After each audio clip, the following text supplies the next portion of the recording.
할렐루야. 우리 마지막 이번 학기 마지막 채플에 오신 여러분들이 주님의 이름으로 축복하고 사랑합니다.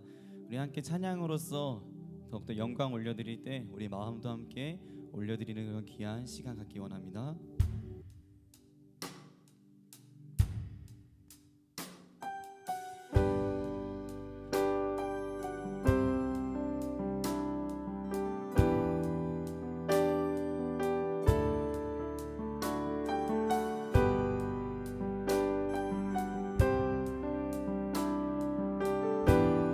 찬양하며 나아가기 원합니다. 빈들의 마른 풀같이 빈들의 마른 풀같이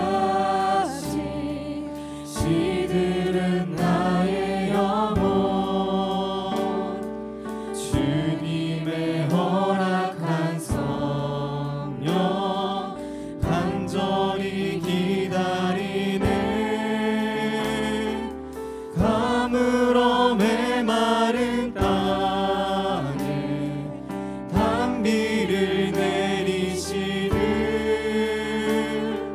성령의 단비를 부어 새 생명 주옵소서.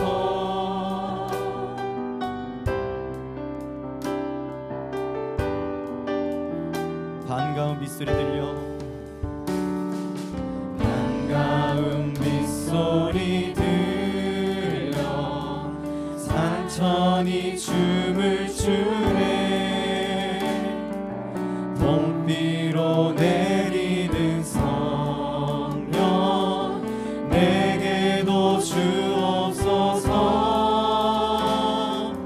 가물어 메마른 땅에 단비를 내리시듯 성령의 단비를 새 생명 주옵소서. 하늘 문 여소서 주의 뜻 이루게 성령님 오소서.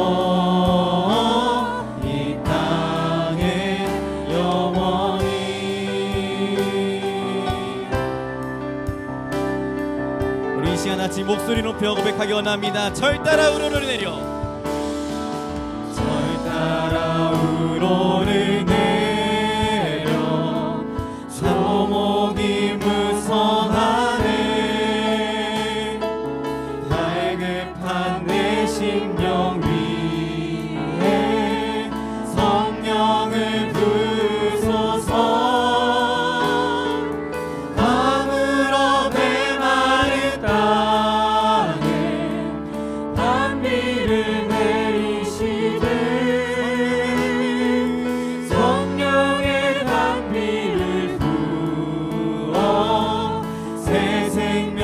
한번 고백하기 나갑니다. 가물어 메마른 땅에 가물어 메마른 땅에 단비를 내리시듯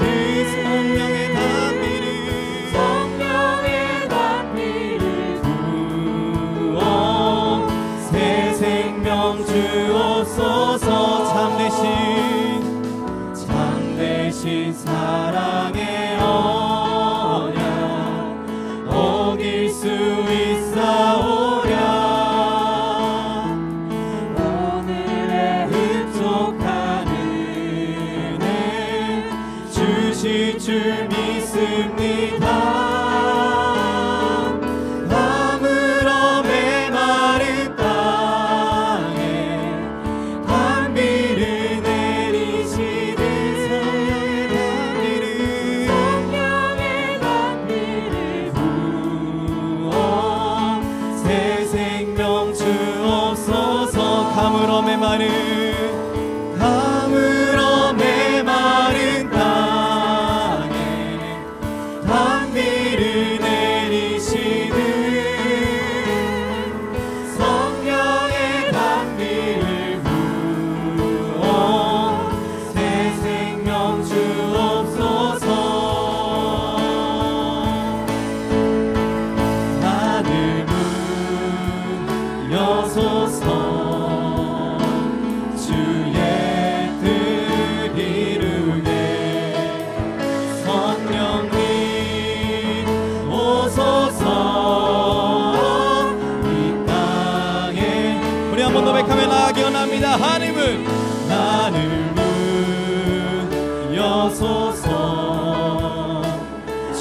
예 뜻 이루게 성령님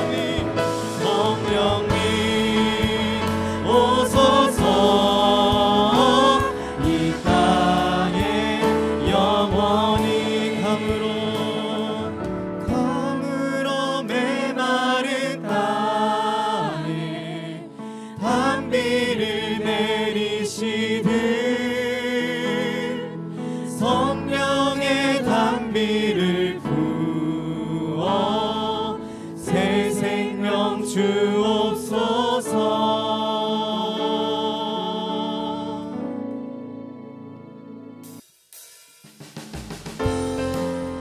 함께 박수하며 찬양하기 원합니다.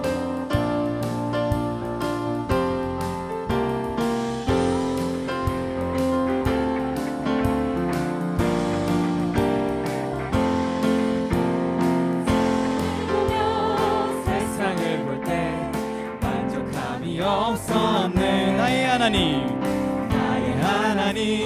그분을 볼 때 나는 우리 한번 노백하며 나가기 원합니다. 사람을 보며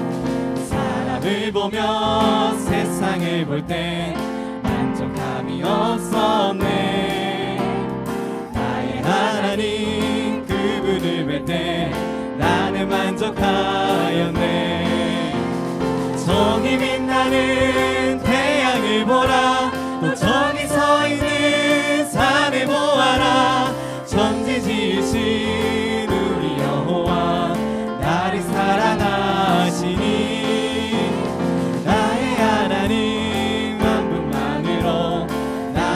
우리 처음부터 다시 고백합시다. 사람을 보며 세상을 볼 때 만족함이 없었네. 나의 하나님 그분을 볼 때 나는 만족하여. 사람을 보며 세상을 볼 때 세상을 볼 때 만족함이 없었네. 나의 하나님 그분을 볼 때 나는 만족하였네. 정이 빛나는 태양을 보라. 또 저기 서 있는 산을 보아라.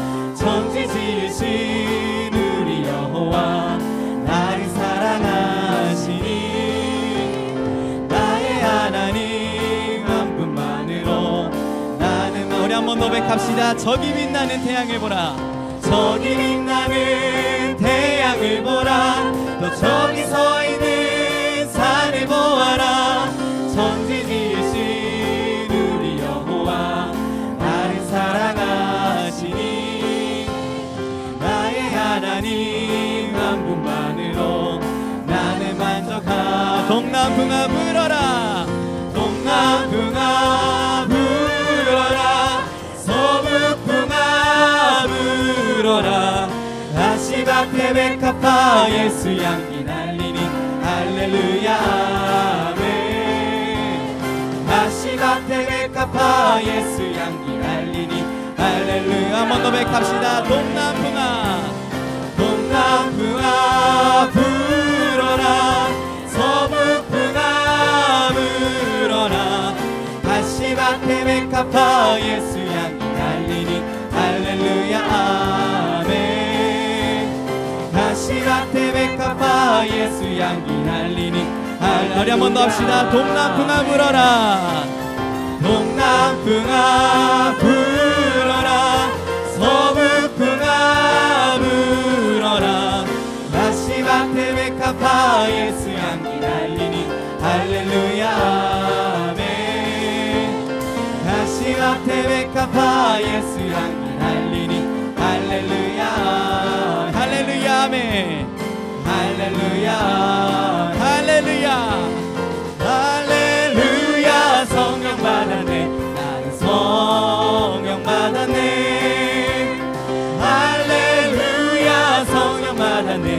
나는 성령. 우리 한번 노백합시다. 할렐루야. 할렐루야. 성령 받았네. 나는 성령 받았네. 할렐루야. 성령 받았네. 나는 성령. 할렐루야. 평안해졌네. 할렐루야. 평안해졌네. 나는 평안해졌네. 평안해졌네. 할렐루야 평안해졌네. 나는 우리 마지막으로 한번 합시다. 할렐루야 성령 받았네. 할렐루야 성령 받았네. 나는 성령 받았네. 할렐루야 성령 받았네. 나는 성령 받았네. 할렐루야. 우리 다시 박수로 하나님께 영광 올려드립시다.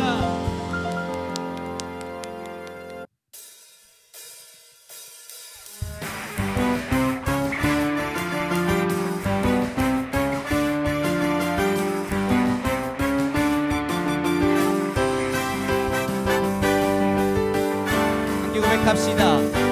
성령님이 임하시면 능력이 나타나 모든 것이 일어날 수 있게 되죠. 참 선한 것이 선한 것이 여기 일어나네. 어두움을 물리치는 빛이 내 능력 힘이 보다 두렵지 않네. 참 선한 것이 선한 것이 여기 일어나네. 성령의 불 타는 교회 성령의 불꽃 임하네. 온 마음 다하여서 주 이름 높이세. 우리의 마음 불타네.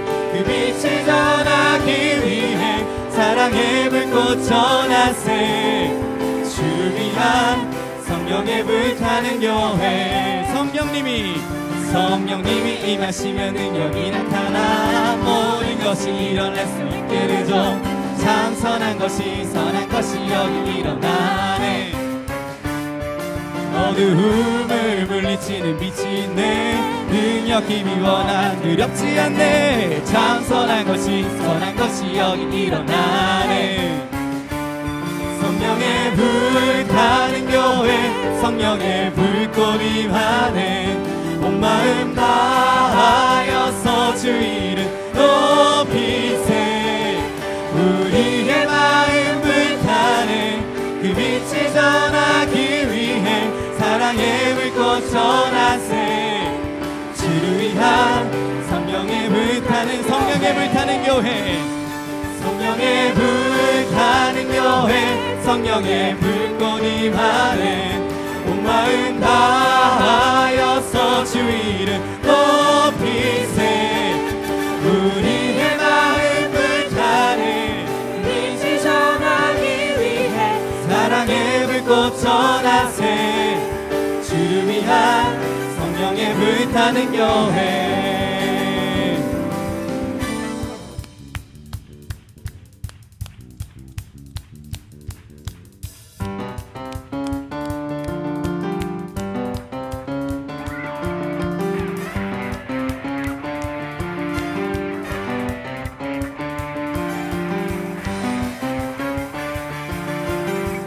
고백합시다. 성령의 불타는 교회 성령의 불꽃 임하네. 온 마음 다하여서 주 이름 높이세. 우리의 마음 불타네. 그 빛을 전하기 위해 사랑의 불꽃 전하세. 주를 위한 성령의 불타는 우리의 마음 불타네. 우리의 마음 불타네. 그 빛을 전하기 위해 사랑의 불꽃 전하세. 주를 위한 성령의 불타는 교회.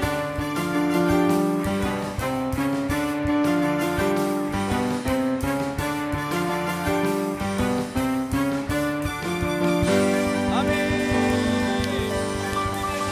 주시옵소서. 주님 이 자리 가운데 임재하여 주시옵소서.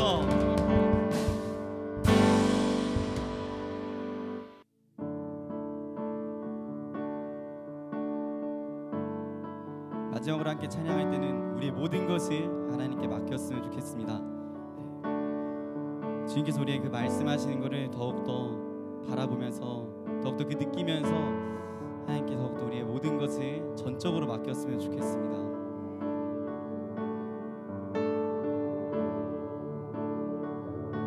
함께 고백합시다. 하나님의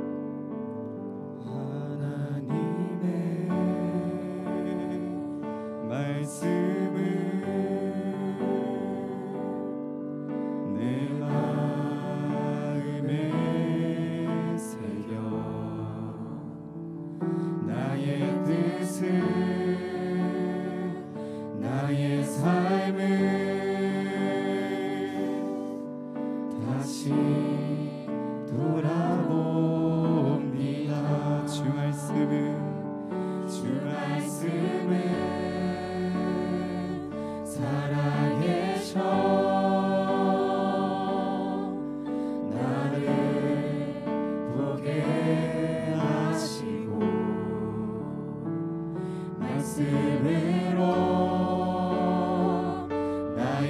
삶을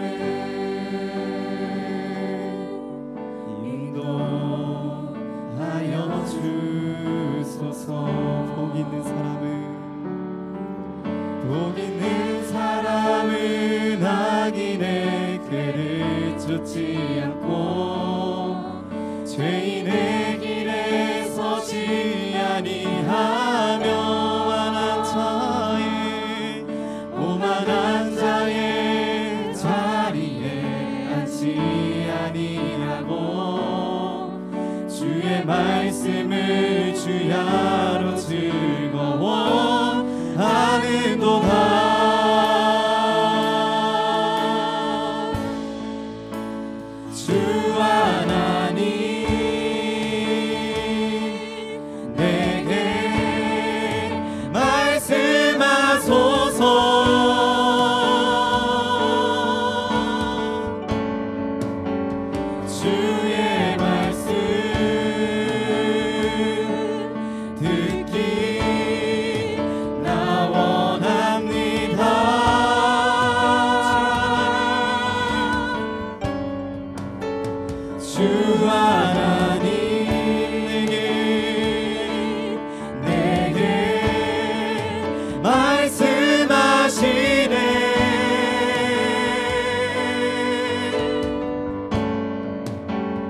주님의 뜻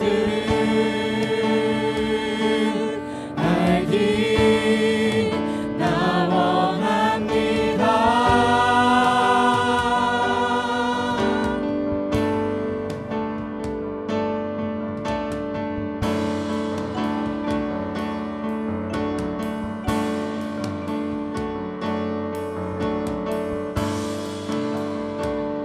우리 함께 2절로 다시 고백하기 원합니다. 주 말씀은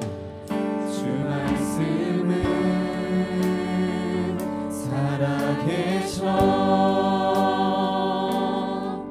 나를 보게 하시고 말씀으로 나의 삶을 인도하여 주소서. 복 있는 사람은 악인의 꾀를 쫓지 않고 죄인의 길에 서지 아니하며 오만한 자의 자리에 앉지 아니하고 주의 말씀을 주야로 즐거워하는도다. 복 있는 사람은 악인의 꾀를 쫓지 않고 죄인의 길에 서지 아니하며 오만한 자의 자리에 앉지 아니하고 주의 말씀을 주야로 즐거워하는도다.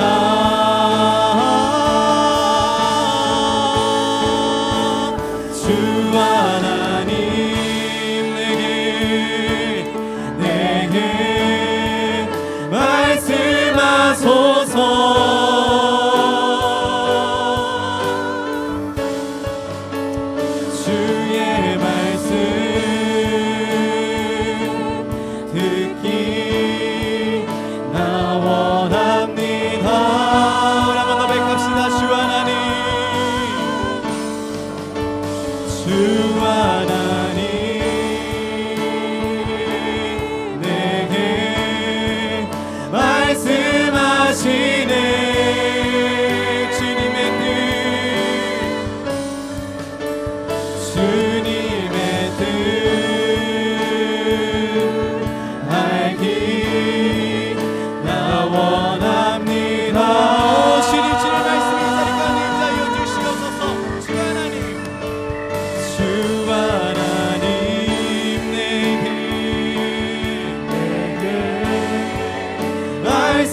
말씀하소서.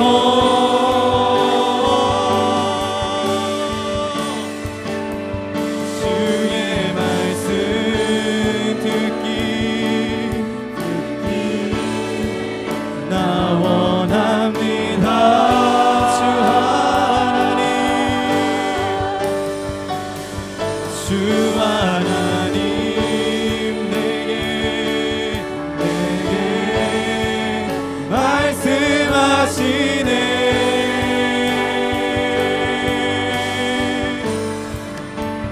주님의 뜻 알기 나 원합니다.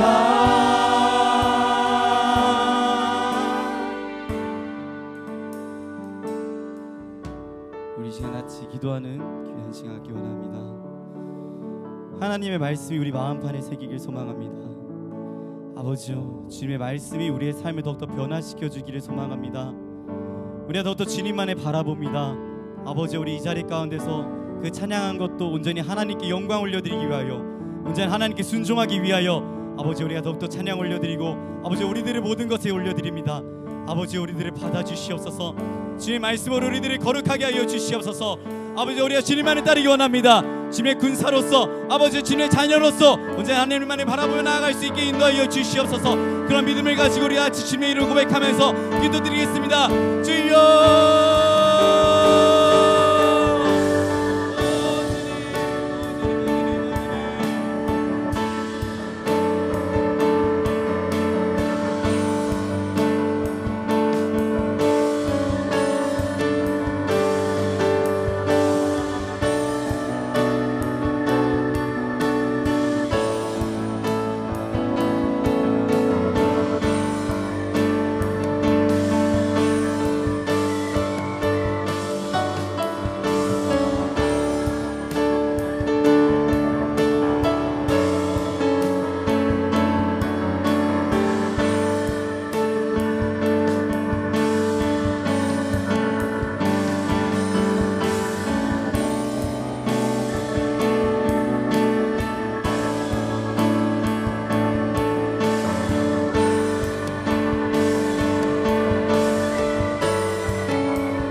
기도하시겠습니다.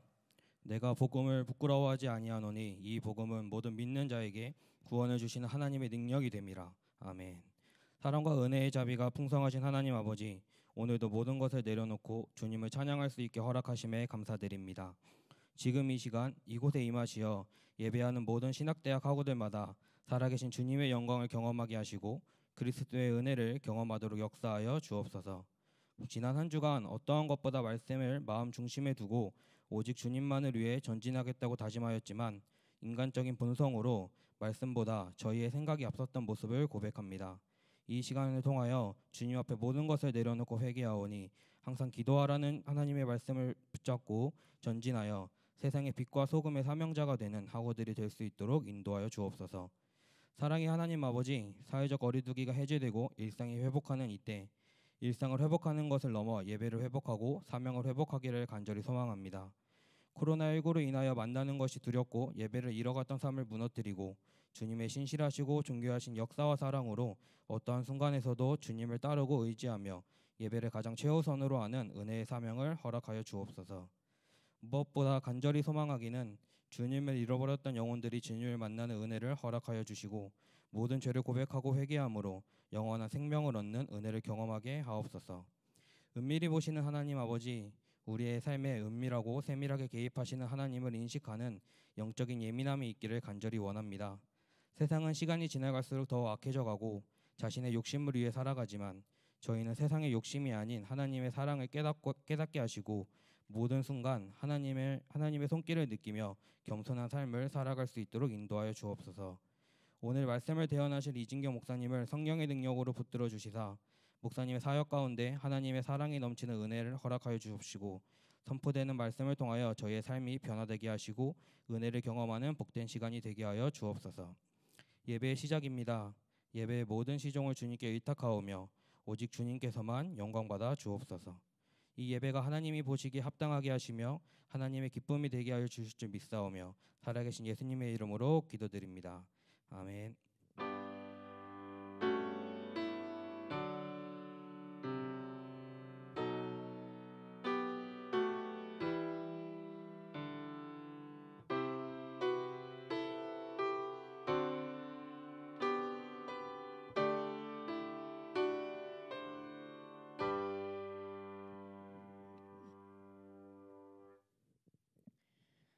오늘 우리에게 주시는 하나님의 말씀은 민수기 16장 41절부터 48절까지의 말씀입니다.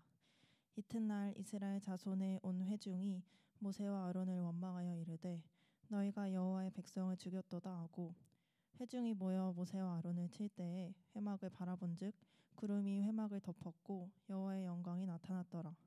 모세와 아론이 회막 앞에 이르매 여호와께서 모세에게 말씀하여 이르시되 너희는 이 회중에게서 떠나라. 내가 순식간에 그들을 멸하려 하노라 하시매 그 두 사람이 엎드리니라. 이에 모세가 아론에게 이르되 너는 향로를 가져다가 제단의 불을 그것에 담고 그 위에 향을 피워 가지고 급히 회중에게로 가서 그들을 위하여 속죄하라. 여호와께서 진노하셨으므로 연병이 시작되었음이니라. 아론이 모세의 명령을 따라 향로를 가지고 회중에게로 달려간즉 백성 중에 연병이 시작되었는지라. 이에 백성을 위하여 속죄하고 죽은 자와 산 자 사이에 섰을 때에 연병이 그치니라. 아멘.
분들도 계시네요.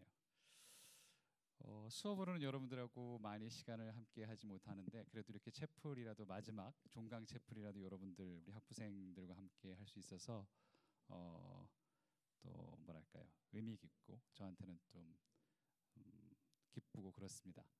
오늘 찬양도 너무 감사합니다. 갑자기 너무 은혜가 되는데요. 그래서 아주 포근하게 잘 들었습니다. 네, 뭐 15분까지 끝내달라고 그러는데 15분까지 될지 모르겠는데 어쨌든 열심히 한 번씩 15분 맞습니까? 우리 회장님 맞나요? 네, 어쨌든 전화도 같이 함께 우리 마지막 종강 예배, 종강 채플 말씀 함께 나누도록 하겠습니다. 보통 우리 기독교인들 특별히 그 교회에서 또 신학생들도 마찬가지고요. 정치에 대한 문제나 사회 문제에 대해서 뭐 참여한다든가 아니면 거기에 대해 생각한다는 것에 대해서 좀 주저하거나 거부감을 갖는 경우가 굉장히 많습니다. 특별히 정치적이다 이런 말에는 굉장히 큰 거부감을 갖는 학생들도 많이 제가 보기는 해요. 그런데 사실은 그렇게 생각하다 보니까 예수님께서 우리에게 하신 말씀, 너희는 세상의 빛과 소금이 되어라라는 말씀과 조금 더 동떨어져 있지 않나 하는 모습, 그런 생각도 들기는 합니다. 교회 생활을 보더라도 아니면 우리 개인적인 신앙을 보더라도 뭔가 세상적인 문제나 사회적인 문제는 본질적인 것이 아니라는 생각이 들고 교회와 개인적인 신앙에만 집중하는 모습들도 많이 보게 되죠. 교회가 얼마나 교회 중심적이고 그리스도인들이 얼마나 개인 중심적인가는 교회의 예산을 보면 알 수 있고 우리의 기도 제목을 살펴보면 알 수 있습니다. 우리가 말로는 뭐 나라와 국가를 위해서 맨날 기도한다고 얘기하지만 사실 정말로 구체적으로 우리 사회에서 벌어지는 많은 불의한 일들, 우리 사회에서 벌어지는 그런 악한 일들에 대해서 얼마나 민감하게 생각하고 기도하고 있는가. 그리고 교회가 과연 그런 일들에 참여하고 그런 일들을 개선하기 위해서 애쓰고 있는가, 악에 대항하기 위해서 애쓰고 있는가, 최소한 교회가 아니라 교회 바깥의 일들을 위해서 애쓰고 있는가는 사실은 예산이 분명히 보여주죠. 대부분의 예산들이 보면 교회를 유지하는 데 쓰입니다. 그리고 우리의 기도, 신앙, 여러분들이 스스로 매일매일 기도하는 기도 제목을 보더라도 되게 나에 관련된 것들이죠. 내가 잘 되거나 어쨌든 내 신앙이든 뭐든 간에 다 나에 집중되어 있는 것이 그게 우리의 기도 제목입니다. 예수님께서는 세상의 빛과 소금이 되라고 하셨는데, 그리고 사실 여기에 중심은 세상에라는 말이 있는데 우리의 삶과 우리의 신앙은 꼭 그렇지 않은 것처럼 보이는 이상한 현실을 우리는 목도하고 있습니다. 나치 시대 때 나치에 대항해서 신학을 펼쳤던 신학자가, 그때 유명한 신학자인 보네포 목사님도 계시지만 정말로 유명한 신학자인 칼바르트라는 신학자가 있죠. 칼바르트는 언젠가 이런 말을 한 적이 있습니다. 한 손에는 성경을, 다른 한 손에는 신문을 들고 있어야 한다. 그렇게 말을 했어요. 그리고는 또 더 나아가서 이런 말도 했습니다. 어떻게 기도해야 하는지는 성경에 있고 무엇을 기도해야 하는지는 신문에 있다. 그런 말을 했죠. 그리고 이런 말도 했습니다. 설교가 정치적이 된다고 무서워하거나 놀라는 일은 좋지 못한 징조이다. 설교는 비정치적일 수 없다. 비정치적인 설교는 그것이 이미 땅의 소금과 빛이 아님을 증명하고 있다. 라는 말을 했습니다. 칼바르트 하면 우리랑 좀 먼 것 같으니까 감리교회 창시자 존 웨슬리 목사님도 이런 말씀을 하셨습니다. 기독교는 본질적으로 사회적 종교이다. 라는 말씀을 하셨어요. 그럼에도 불구하고 왠지 정치에 참여한다, 어떤 정치적인 행동을 한다는 것에 대해서는 기독교인들이나 신학생들은 여전히 주저하는 그런 마음이 들죠.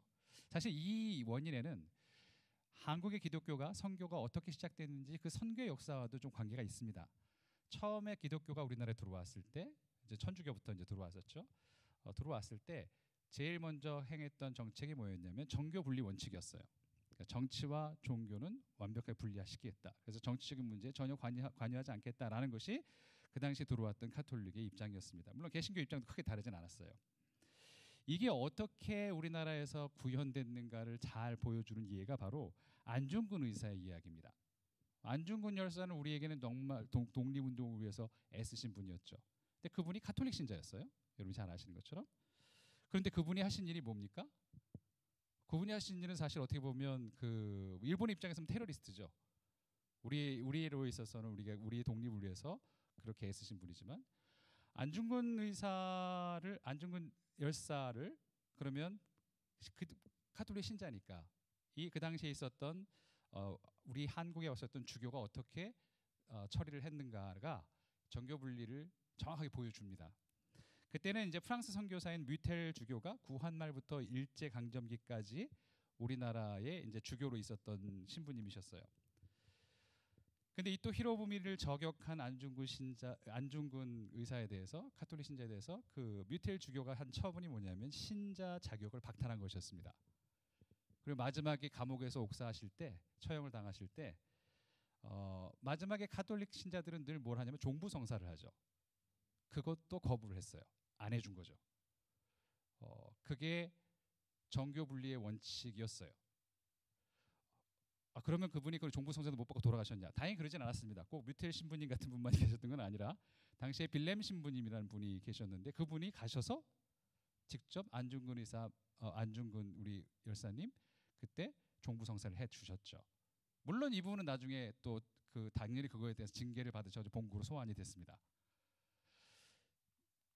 그러니까 정교 분리의 원칙이라는 건 뭐였냐면 중요한 것은 그 사람들에게 이제 그 뮤텔 주교에게 중요했던 것은 뭐냐면 정교 분리의 원칙 하에서 조선의 독립 이런 게 중요한 게 아니었어요. 뭐가 중요하냐면 기독교의 포교를 어떻게 잘할 수 있을까? 교세를 안정시키고 유지할 수 있는가가 최우선적인 목적이었어요. 그래서 뭐 일본 정부가 한국 식민지를 어떻게 하든지에 대해서는 별로 관심이 없고 관심조차 두려고 하지 않았죠. 심지어는 어떤 뮤텔 주교 어떤 행동까지 했냐면 그때 이제 안중근 열사의 사촌 동생인 안명근 씨가 데라우치 총독을 암살 계획을 하려고 하고 있었거든요. 그거를 미리 알고 밀고를 했던 사람이 바로 이 뮤텔 주교였어요. 그게 기독교가 취했던 입장이었습니다. 그리고 이제 그것을 이제 그 정교 분리의 원칙이 말하자면 기독교가 가지게 된 한국에서 기독교가 가지게 된 중립의 원칙의 아주 근간이 되었던 거죠. 그러니까 중립을 지켜야 된다 이런 말들 많이 하잖아요. 어느 편에도 쓰면 안 된다는 말을. 그리고 이게 사실은 80년대까지 이어집니다. 그래서 80년대 군부 독재 시절에서 민주주의를 조금만 민주주의에 대한 이야기를 하면 마치 옛날 지금 중국 같은 느낌이죠.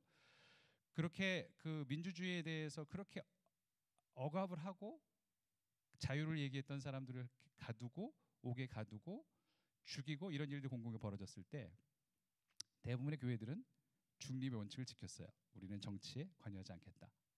안 그런 교회도 있지만 빌렘 신부님 같은 교회들도 몇 있었지만 대부분은 중립을 지켰죠. 그런데 사실 우리가 중립이라고 얘기할 때 그래서 여전히 그 기운들이 아직 우리 교회들은 한국 교회들은 여전히 그 기운들이 있어요. 그런데 중립을 얘기할 때 사실 이 중립이라는 것이 얼마나 허구적인가를 한번 생각해 볼 필요가 있습니다. 하워드 진이라는 미국 역사학자가 어떤 제목의 책을 쓴 적이 있냐면 달리는 기차 위에 중립은 없다라는 책을 쓴 적이 있어요. 그 제목 자체가 사실은 모든 걸 다 말해주는 그런 책이에요. 달리는 기차 위에 중립은 없다. 만약에 기차가 달리고 있는데 말하자면 어떤 그릇된 방향으로 달리고 있다고 칩시다. 그런데 나는 중립을 지키겠어라고 가만히 얘기하고 있다면 그리고 여전히 그 기차에 타고 있다면 기차는 이미 잘못된 방향으로 가고 있는 중이죠. 거기서 중립을 외치고 있다면 당신은 이미 그 방향에 동의하는 거나 마찬가지다라는 얘기인 거죠. 내가 이 기차의 방향에 동의하지 않는다면 뛰어내리거나 기차를 멈추거나 하는 일을 해야 되겠죠. 그러니까 중립은 불의한 일이 벌어지고 있을 때는 취할 수가 없는 불가능한 태도입니다. 왜냐? 힘센 사람이 힘이 없는 사람을 때리고 있는데 불의가 벌어진 거지. 그게 불의잖아요. 불의라는 건 뭐 쉽게 얘기하면 힘센 사람이 힘 없는 사람 거를 뺏거나 때리는 거죠. 그게 어떤 경제적으로 일어나든 어떤 뭐 정치적으로 일어나든 그렇게 하는 행위죠. 거기에 대해서 그걸 바라보면서 나는 중립을 지키겠어. 그래서 나는 여기 개입하지 않겠어. 라고 말한다면 결론적으로는 힘센 사람 편을 들어주는 거죠. 그게 사실은 여지껏 교회들이 보여왔던 태도였어요. 그래서 나는 이 입장에 대해서 어떤 소리도 하지 않겠어 라는 말이었죠. 정치적이라는 것은 기독교가 정치적이어야 된다는 것, 우리 웨슬리 목사님이 사회적 종교여야 한다, 우리 칼바르트 신학자가 얘기했던 그렇게 정치적이어야 된다라는 말들은 바로 이런 상황에 관한 일들입니다. 어떤 당파를 지지하고가 문제가 아니라 불의한 일이 일어났을 때 그 속에 개입하고 그 속에 들어가서 그것을 그치게 해야 되는 것이 기독교인의 사명이다라는 것이죠. 그래서 사실은 그런 의미에서라면 불의가 벌어지고 있을 때 기독교의 그리스도의 정치 참여라는 것은 참여하냐 아니냐의 문제가 아니라 어떻게 참여하는가라는 선택지밖에 우리에게는 사실은 없는 거예요. 그냥 떨어져서 중립을 지키고 아무것도 하지 않을 것인가, 아니면 무언가 그 속에 들어가서 내가 무언가를 할 것인가에 대한 그런 선택의 여지밖에 없는 거죠. 사실 오늘의 본문이 바로 그것을 정확하게 잘 드러내주는 본문이기도 합니다. 오늘 이야기는 민수기에서 정말 불의와 죽음의 세력으로 가득 찬 세상을 살아가는 그리스도인의 모습이 어떤 것이어야 될까를 잘 보여주는 본문이기도 합니다. 뭐 민수기에 나오는 이스라엘 백성의 적반하장은 유명하죠. 늘 완전 정말 적반하장이죠. 출애굽기 이후에 광야의 방랑 생활 동안 보여준 이스라엘 백성의 모습은 정말 뭐 아주 적반하장이라고밖에 말할 수 없는 배신의 연속인 거죠. 오늘의 이야기는 그 배신의 모습에 적반하장의 정점을 보여주는 이야기이기도 합니다. 우리가 전부 다 읽지는 않았지만 앞에 있는 이야기를 쭉 읽어보면 고라에 대한 얘기가 나오죠. 뭐냐면 모세와 아론의 지도 체제에 불만을 품었던 일군의 무리들이 있었습니다. 그래서 모세의 권위에 아주 기세등등하게 도전을 한 거죠. 너네만 하나님과 직통이냐? 이렇게 하면서 막 그걸 막 대든 거죠. 그러나 사실은 이 사건은 하나님의 판결로 일찌감치 결판이 났습니다. 하나님이 그 도전자들을 모두 죽음을 당하도록 만드셨죠. 죽음의 대가를 치렀어요. 그 무모한 그 도전에 대해서. 그런데 바로 이때 이 백성들이 또 이 몸에 익은 적반하장 기질이 영락없이 다시 등장하는 거죠. 그러면서 뭐라 그러냐면 오늘 읽은 본문들이 그런 얘기죠. 니들이 뭔데 하나님의 백성을 죽이냐, 이렇게 나선 거예요. 이걸 보고 이제 하나님이 참으시다가 인내심이 바닥을 치신 거죠. 그리고는 하나님이 뭐라 그러냐면 하나님이 모세한테 너 얘네들한테 떠나가라, 이렇게 얘기를 한 거죠. 나는 얘네들을 다 죽여버릴 거야 라고 말씀하신 거예요. 그러니까 좀 넌 가 있어. 너 여기 있다가 너 죽으니까 너 가라, 이렇게 말씀하셨는데 이때 모세는 네 라고 순종하지 않고 그 말씀에 불복종을 합니다. 모세는 가끔씩 이렇게 하나님의 명령을 어긴 적이 있었어요. 예전에도 한번 백성들이 그렇게 배반을 했을 때 아주 배반에 치를 떠시고는 이렇게 말씀하신 적이 있어요. 내가 이 백성을 완전히 쓸어버리고 너로부터 다시 백성을 일으키겠다. 뭐 하나님은 그거 못 하시겠습니까? 아브라함으로 이렇게 시작한 것처럼 이제부터 모세 너를 데리고 이제 한 민족을 이룰 거다, 이렇게 말씀하셨죠. 그때 여러분이 잘 아는 것처럼 모세는 감사합니다 이러지 않고 주님, 하나님 당신 책에서 내 이름을 지울지언정 그러지 말아달라고 부탁을 했어요. 지금으로 말하자면 이런 느낌이죠. 나를 천국에 보내주지 않으셔도 좋으니까 이 백성들을 살려주십시오라고 부탁을 했던 사람이었어요. 그 정도 성정을 가지고 있었던 사람이 모세였던 거죠. 이번에도 역시 그랬습니다. 모세는 이번에도 하나님이 떠나라고 해서 떠나지 않고 가만히 있으라고 해서 가만히 있지 않았어요. 그리고는 떠나라는 하나님의 명령에 불복종을 하고 대신 자기 형 제사장이었던 아론에게 빨리 제단에 불을 담아가지고 향로를 가지고 백성들 속으로 들어가라고 말을 합니다. 그리고 그걸 빨리 가서 그들을 위해서 속죄하라고 얘기를 하죠. 아론은 백성들을 향해서 백성들 가운데로 달려갑니다. 이미 엄청난 사람들이 치명적인 전염병으로 죽어가고 있어요. 연병이라고 표현했는데 패스트 같은 치명적인 병으로 죽어가고 있습니다. 결론적으로 몇 명이 죽었냐? 성경 우리가 다 읽지는 않았지만 14,700명이 이 전염병으로 죽었다고 해요. 지금 막 달려가는 도중에도 사람들은 죽어가고 있는 거죠. 그런데 바로 이 놀라운 장면에서 성경은 그 끝맺음을 이렇게 맺고 있습니다. 아론이 죽은 자와 산 자 사이에 섰을 때 연병이 그치니라 라고 성경은 이야기합니다. 아론을 경계로 죽음과 생명이 갈린 것이죠. 제사장의 사명이 바로 이것입니다. 제사장은 죽음과 생명의 경계를 지키는 일을 하는 사람들입니다. 그래서 더 이상 이 죽음의 세력이 퍼지지 못하도록 몸으로 죽음을 막아내는 사람이 그 사람이 제사장입니다. 그렇게 경계인이 되는 것이, 그렇게 죽음과 생명 사이를 가르고 죽음으로부터 생명을 지키는 일을 하는 것이 바로 제사장의 사명입니다. 말하자면 기독교인들이 정치를 참여한다는 일은 그런 것입니다. 정치 활동을 해서 무슨 도지사가 되고 국회의원이 되라는 얘기가 아니라 정말로 이 불의한 일이 지금도 벌어지고 있는 이 세상 속에서 그 속으로 뛰어들어서 경계 사이에 서라는 말씀이, 그것이 기독교인의 정치 참여라는 말입니다. 이것은 어느 편에도 서지 않고 그냥 나는 회색지대에 서 있겠어라는 가능하지도 않고 올바르지도 않은 중립을 지키는 것이 아니라 정말 말 그대로 생명과 죽음 사이에 그 가운데 중자 가운데 서는 그 중립이야말로 그 중립을 의미합니다. 그 가운데 서서 생명을 등지고 죽음을 향해 두 팔을 벌리고 그렇게 맞서는 것이야말로 진정한 의미의 중립입니다. 제가 좋아하는 천국의 비유 중에 여러 가지 천국에 대한 비유들이 있잖아요. 근데 제가 좋아하는 천국의 비유들 중에 하나가 아베 피에르 신부님의 천국의 비유예요. 아베 피에르 신부님은 프랑스에서 매번 이제 설문조사할 때마다, 물론 지금 돌아가셨죠. 이제 설문조사할 때마다 세상에서 자기 우리나라에서 가장 존경하는 사람이 누구야 했을 때 매번 1등으로 뽑히신 그런 신부님이셨어요. 이분이 뭐 하시는 분이냐면 노숙자들의 아버지로 불리신 분이죠. 노숙자를 위해서 평생을 헌신하셨던 그런 신부님이었어요. 이 신부님이 천국에 대해서 이런 비유를 말씀하신 적이 있습니다. 세 사람이 있는데 그들 중 가장 힘센 자가 가장 힘없는 자를 착취하려 할 때 나머지 한 사람이 네가 나를 죽이지 않고서는 이 힘없는 자를 아프게 하지 못할 것이다 라고 말하는 날 하늘나라는 이미 이 땅에 있다.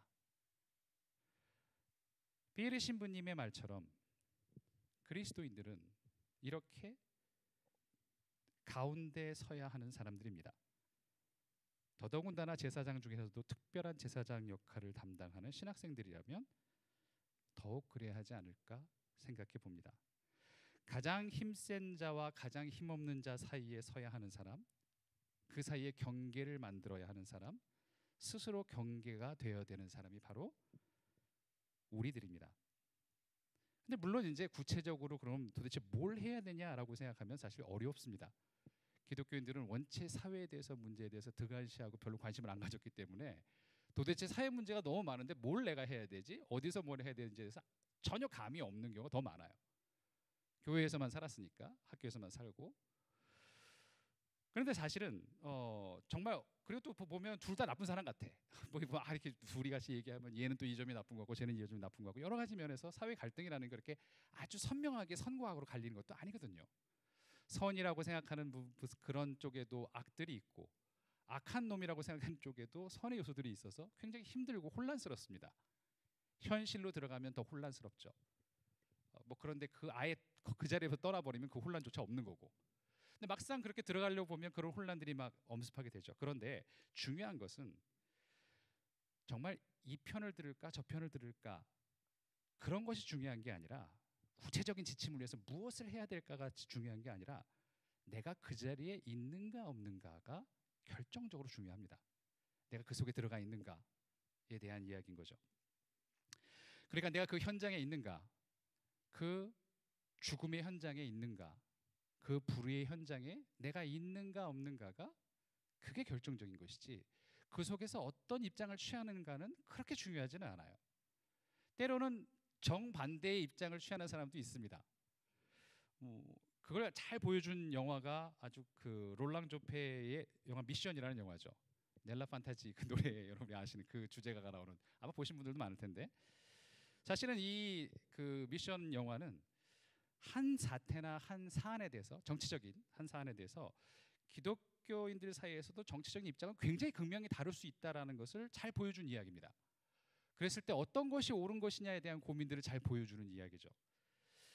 사실 이 이야기는 두 신부의 입장을 통해서 이런 우리 문제를 우리에게 한번 생각해 보도록 해줍니다. 한 신부님은 정말 순교의 마음으로 선교의 마음으로 꾸준히 열심히 원주민을 선교하는 사람이었고, 또 한 신부님은 노예 상인이었다가 회개하고 그 노예들로부터 용서를 받고 그 노예들을 위해서 신부로 일하는 그 신부가 된 그런 신부였어요.